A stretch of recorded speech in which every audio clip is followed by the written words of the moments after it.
Hey everyone, in this video I'm talking all about cruise ship shore excursions and letting you know the pros and cons so that you can decide if it's worth it for you or if you'd be better to go with a local tour or exploring on your own.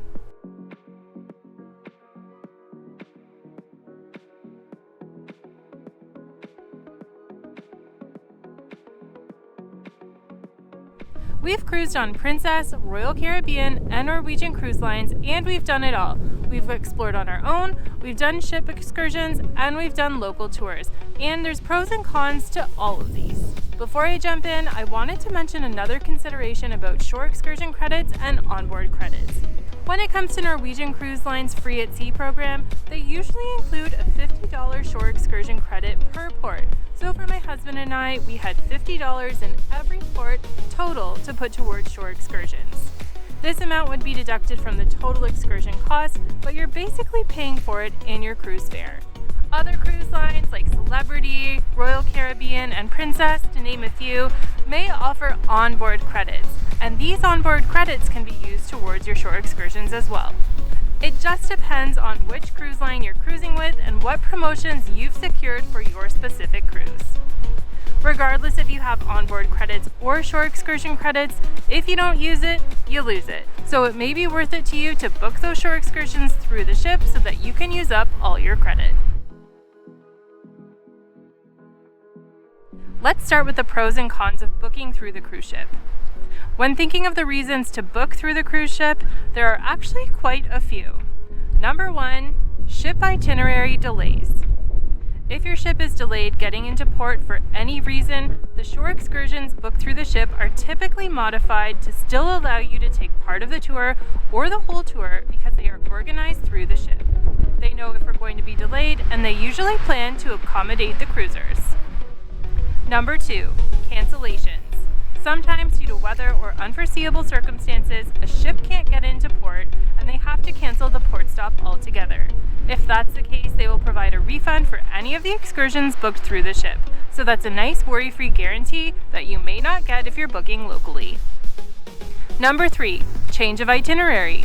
If your ship has to divert from the original itinerary, sometimes your port gets changed. When that happens, you usually have the option to get a refund altogether, or they try to accommodate you on a similar tour for the new port stop. Another convenience helping you just enjoy your cruise without worrying about the planning.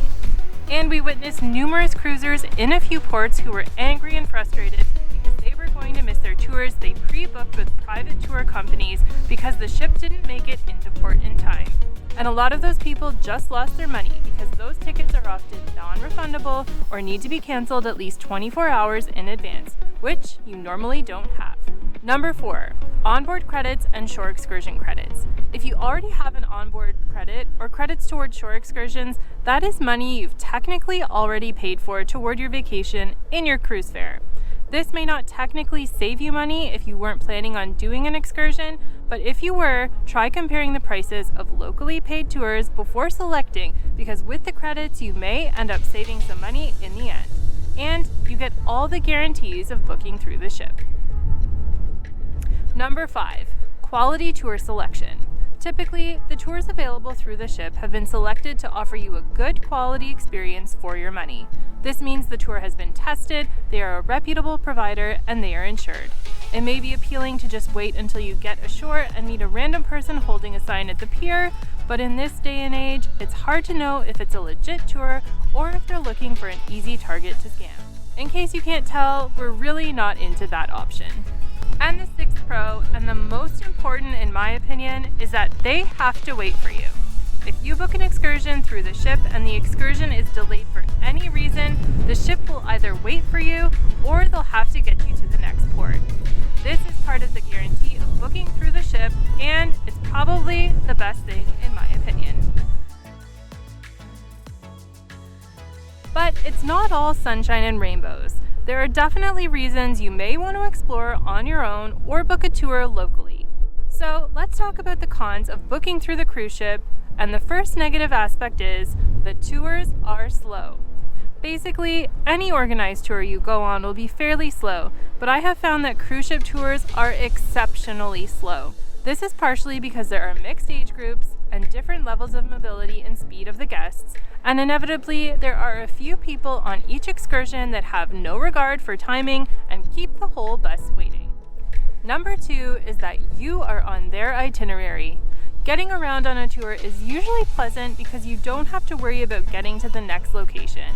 But if you do get there and you aren't loving it, you have to wait for the entire group to be done to move to the next spot. And on the flip side, if you are loving a stop and the tour continues, you can't stay there. You have to keep on with the tour or you'll get left behind. So you're limited in what you can see and do on some of the tours. Number 3, they are commercialized. Basically, every ship excursion you take will bring you to at least one, if not multiple shopping locations. That's great for people who are looking to get souvenirs from the trip, but it gets old fast, especially when you're on location with pushy vendors. I know they're just trying to make their living, but it's just not always the most enjoyable experience as someone on a tour. And number 4, they can be quite expensive. Let's just call it out. The cruise ship excursions can be on the expensive side. Usually you can find a comparable local tour for less money or someone at the pier offering taxi services to specific beaches or attractions that's more affordable. Or you can venture out on your own and take local transit. And hey, I'm all for saving money when I can, so this is a consideration to be aware of. I would just caution to look for reputable providers, maybe not venture too far away from the port, and ensure you're back well in advance of boarding time. Now, you may be wondering, how do I decide when to take an excursion through the ship versus going on my own or booking locally? And there are a variety of factors that I would consider before I book. The first factor is the safety of the port. Before I even look at things to do, I like to look at the safety of the port to see whether or not I would feel comfortable walking around on my own or doing a local tour. The next thing I consider is the length of time in port. If we only have a short amount of time, I might be more inclined to take an excursion through the ship because I know they will get me back in time or wait for me. If I have a lot of time, like when we were in Bermuda and docked for 2 nights, we did the majority of our sightseeing on our own because we knew we weren't limited for time and we would get back to the ship before it left. The third thing I consider is the distance from the main part of the city or attractions that I want to see. In Europe, many times the ships don't dock directly in the main area, and then you have to find a way to get to the sites or attractions that can be quite a distance away. In those situations, I would probably consider taking an excursion through the ship, but there are things like taxis that you can take to get to where you want to go, so it all depends on your comfort level and what you want to see and how far away it is from the ship. Another factor would be transportation options and costs. Typically, I like to look up how much it might cost to take taxis and local transit options in advance. I also like to research how reliable the taxis and transit options are so that I don't get stuck somewhere far away from the ship. And another option that you could consider would be renting a car, a scooter, or a bike to drive yourself around and see all the sites that you want to visit on your own terms.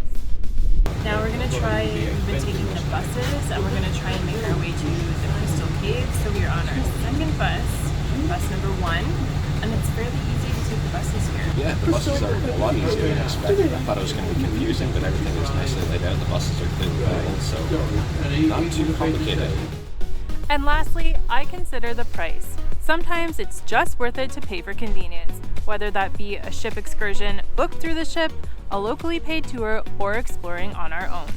If tours are expensive, I'll see what attractions and options I want to see that are the closest, easiest to get to, and cheapest so that we can explore on our own.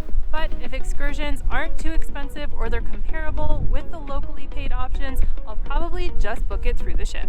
Overall, there is no right or wrong way to explore a cruise ship destination. It is completely up to you and your travel preferences, your budget, and how safe you feel exploring on your own. I hope this video can be helpful for you if you're planning a cruise and wondering should you do the cruise ship excursions or explore on your own. And like I said, it's completely up to you. If you like this video, don't forget to leave a like and subscribe to my channel for more travel videos coming soon.